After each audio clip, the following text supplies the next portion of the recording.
So yes, so I'm a fresh retiree from ADB, so I will present,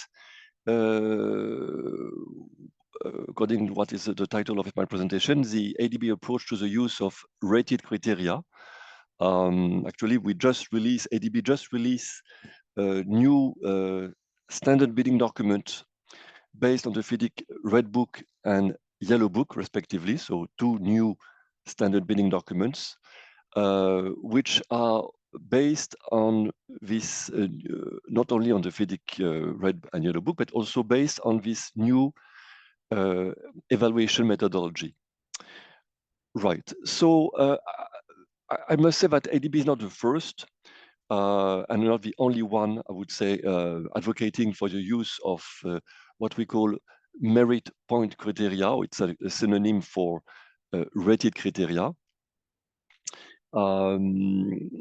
And actually, in fact, even before us, the World Bank also advocated for the use of the rated criteria, the Inter-American Development Bank, so there are some multilateral and bilateral organizations, the French AFD and others. And actually, there are also a number of international organizations advocating and supporting the use of merit point criteria, or rated criteria.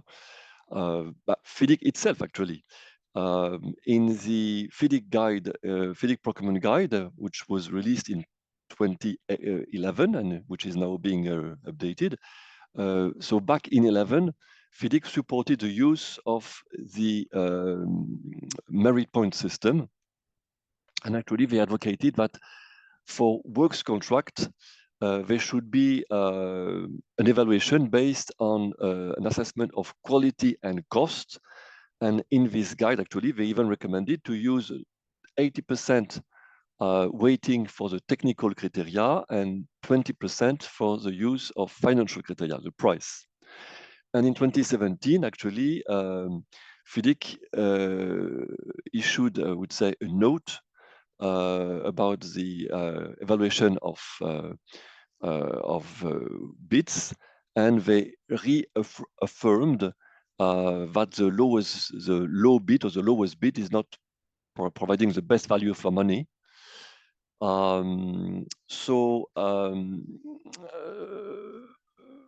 They acknowledge the recognition of the use of this new approach.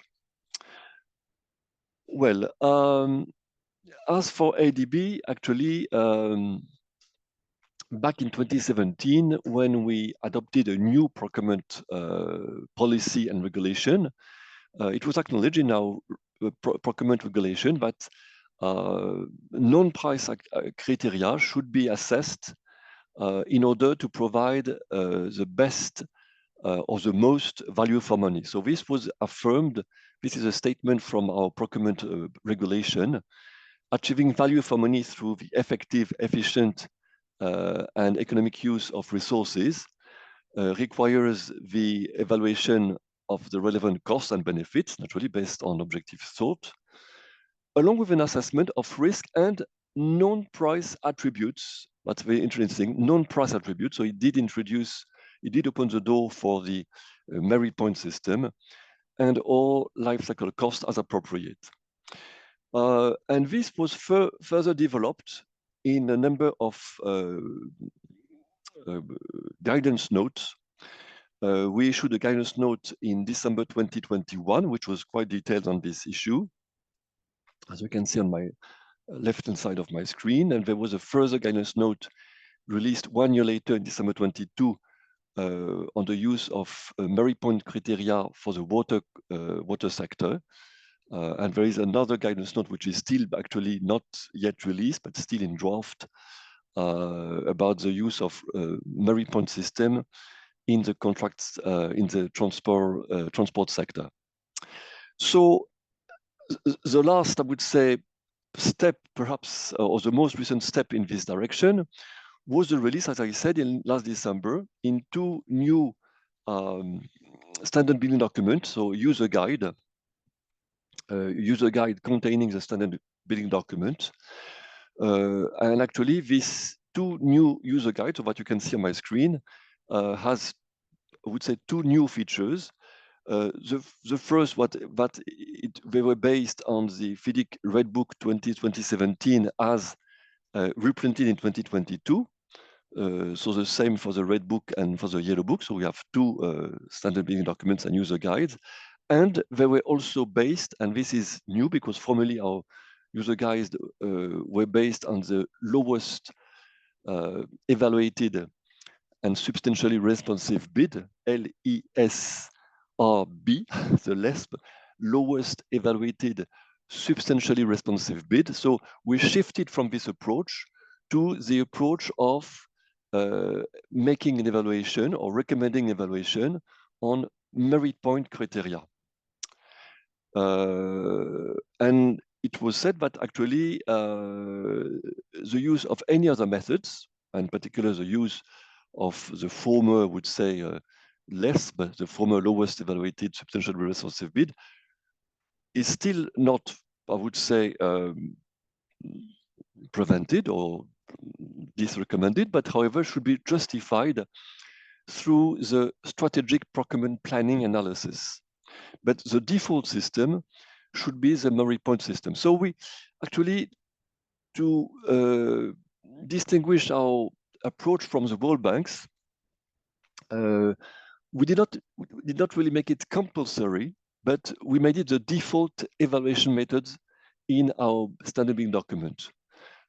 As you may know, our World Bank colleagues have taken perhaps a stronger approach because they issued some recommendation that as from September 2023, so that's now 1.5 years ago, all bidding documents should give rise to an evaluation based on the rated criteria, and they issued a list of limitative list of procurement which may not be based on this approach, and they mentioned vaccines, pharmaceuticals, off-the-shelf goods or educational products, and a few others. So we did not, ADB did not go as far as making it mandatory, but however, in this new bidding document, this is the default evaluation methods. And in case another approach should be taken, I would say this could be justified. It should be justified, and so such considerations such as the complexity, or perhaps the low complexity, low level of complexity of the project, or perhaps the local procurement law, which may or may not allow this approach, or perhaps the capacity of the borrower, because this requires some higher, I would say, some greater capacity to do this kind of evaluation, and also the bidding conditions, the market capacity. But apart from these specific conditions, which may be examined, so now the default evaluation system is the MPC, or rated criteria approach. Right, so we also advise on the choice of the criteria to be used, because naturally the merit point criteria is all based on the relevance of the choice of the right criteria.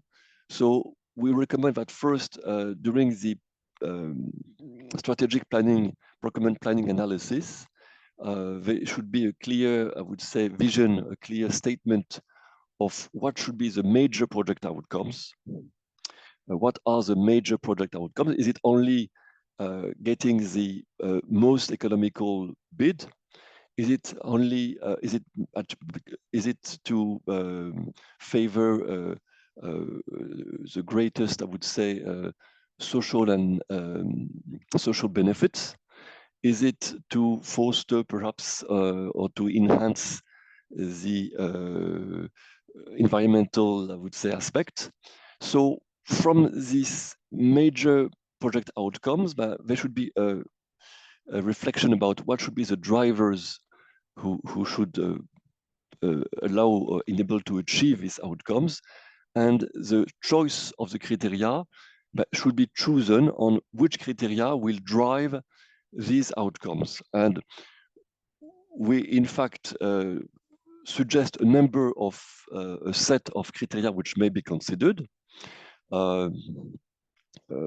in case of a design and build contract or design, build, operate, there should be naturally the project design, which should be taken into consideration for this criteria. There could be consideration could be given on the choice of the equipment, the material, the systems which the bidder proposed to implement. Naturally, there should be also very important the construction approach, construction methodology. So this is based, this relates to method statements. There could be a statement, there could be some objectives, some criteria based on the social aspect. What, for instance, what should be, how the bidder should interact with the local community, how will he minimize the impact on the local community. There could be criteria based on the green and sustainable development. And this will, in fact, revolves around how the bidder propose to minimize the impact on the environment. There could be some endangered species to protect. There could be some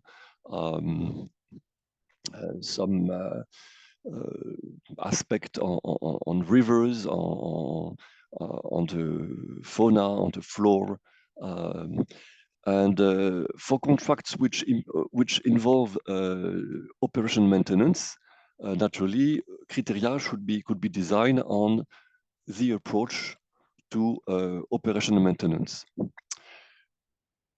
Right. So all these aspects can be in fact derived, and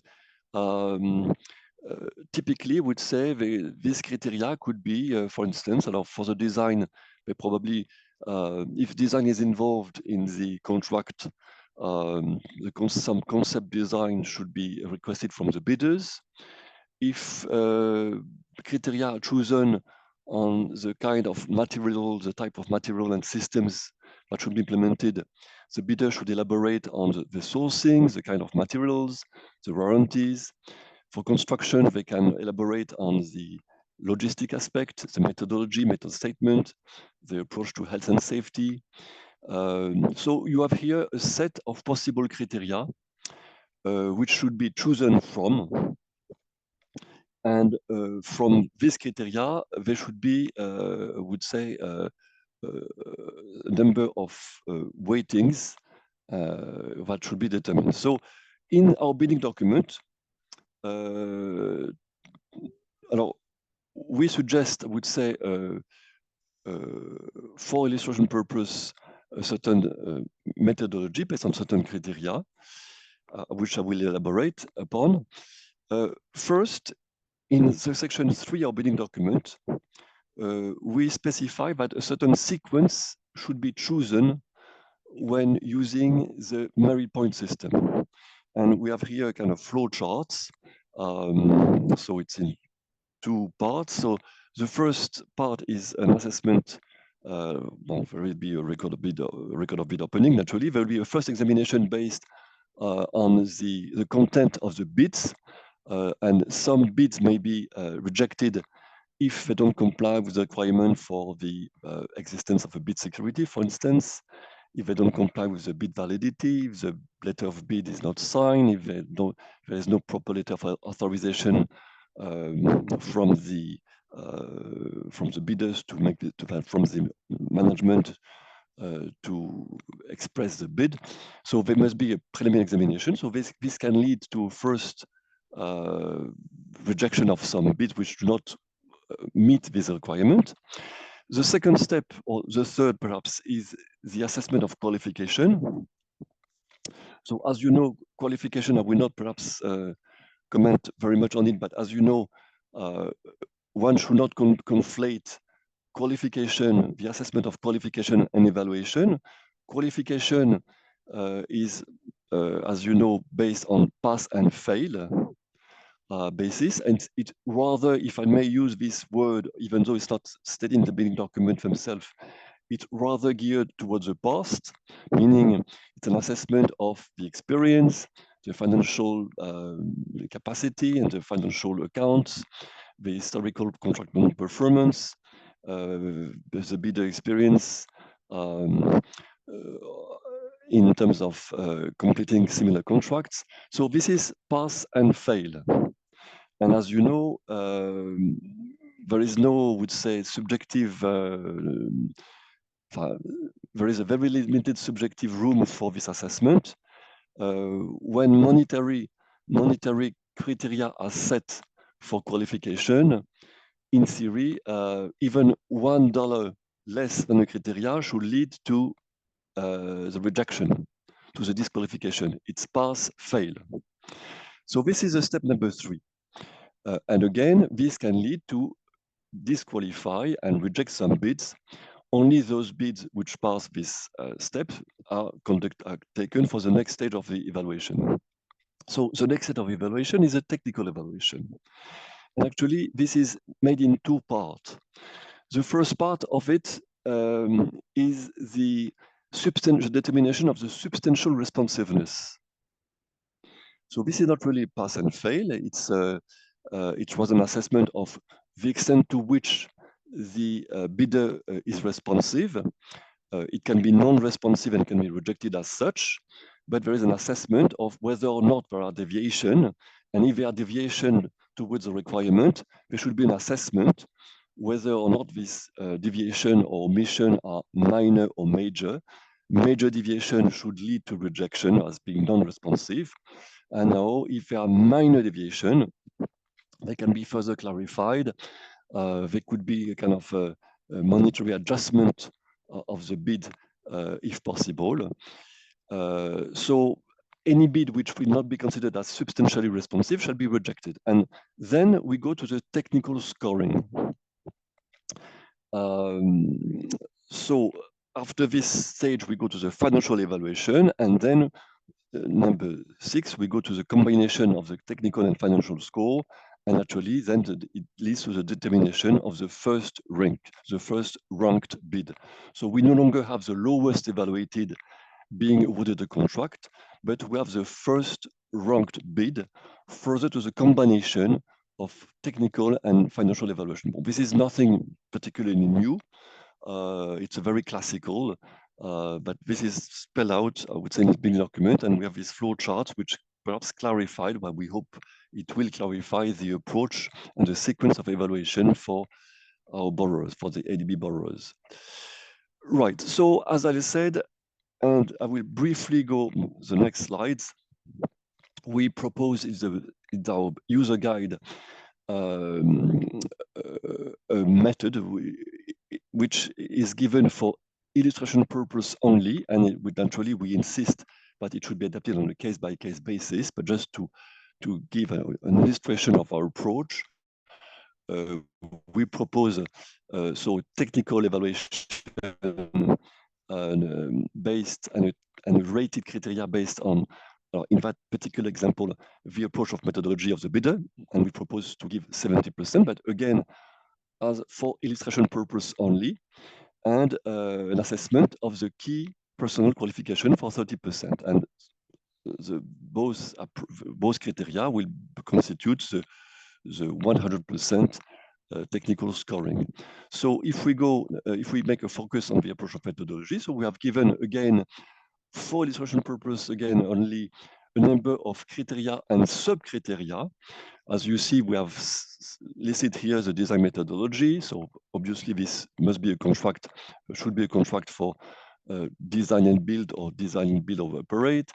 For 20%, the construction management strategy for 20%, construction methods, the design and construction schedule, whether it's detailed, realistic, and in line with the employee's requirement, an assessment of the quality assurance and quality control system proposed by the bidder, the approach to the environment, the approach to the management of risk, so the anticipated risk evaluation, and whether or not the organizational charts, it's clear and relevant. So we suggested that this could be an example of the assessment of the approach of methodology of the bidders. And so this gives rise to a first technical score, T1, and we provided here also a guide of narrative evaluation criteria, so how to how the evaluators should attribute scores. So this score should be based on this. We propose again as an illustration purpose this kind of scale of scoring from unacceptable, some reservation, acceptable, good, and excellent. Naturally, let's not hide the fact that there is a subjective element. ADB considers that, however, professional evaluators and being given, I would say, a clear and specified evaluation in the main document should limit the risk of, I would say, making a too subjective an evaluation. Now, the methodology goes on to specify some criteria for the key person qualification. So for here, again, for illustration purpose, we give how this evaluation could be conducted. So there is a number of key personnel who should be identified, and for each of them, there should be an assessment of the qualification, the work experience and similar work. So this is how the key personnel could be evaluated. So again, each of these personnel should be evaluated based on this approach. Then, so we have the T1 and T2 factors, T1 being the approach methodology and T2 being the evaluation of the key personnel. So we have a total technical evaluation, and we convert actually, so each bidder is given a specific technical score, and naturally the methodology is based on a weighting which will be given to the technical score and the financial score. So naturally, each bidder will be benchmarked, so to speak, to vis-a-vis the highest technical, the highest ranked technical score, and times, I would say, the weight. For instance, it could be given a weight of 60% or 40% or 50%, and each bidder, so as benchmark vis-a-vis the highest ranked technical scored bid, will be given its own technical score. And we have a similar approach naturally for the financial approach. So each bid price, when the price of each bidder has been analyzed and possibly when they have been adjusted, for instance, for if there are arithmetical errors or this kind of approach, but each bidder will be given a financial score. So there will be benchmark vis-a-vis the lowest price, and naturally there will be factored by the weight which will be given to the technical and financial scores respectively. So we did not, in the big document, we did not assign a specific weighting of the technical and financial. This should be determined through the strategic procurement planning. And we say, in contrast, for instance, the FEDIC procurement guide propose and recommend to adopt an 80% technical weighting and a 20% financial weighting. So we did not go on that path, so to speak. We believe that this should be considered and probably determined on a case-by-case basis, and this should be the all right. So when these two naturally,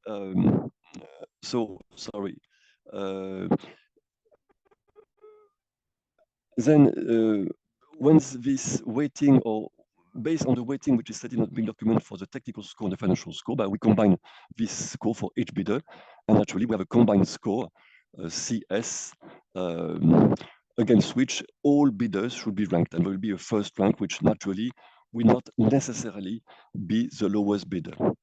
And last, before I just finish my presentation, I would just also want to mention that when making such a bidding based on rated criteria, it's very important to define not only the methodology, which should be clearly explained in the bidding document, but also the bidding document should include a number of schedule in which they should specify and spell out all the criteria against which they will be rated. So for instance, if the criteria are the one listed on my screen here, design methodology, construction methodology, but each of these criteria should give rise in the bidding document in a specific schedule, which all bidders should they should fill out and would say include in the technical bid. And here we suggest what aspect the bidder should spell out, for instance, in the schedule number 1, design methodology. And in the bidding document, what we have designed and we have prepared, I would say, a kind of standard description of all the schedule that the bidder are expected to submit in the bid. All right, so this concludes my presentation.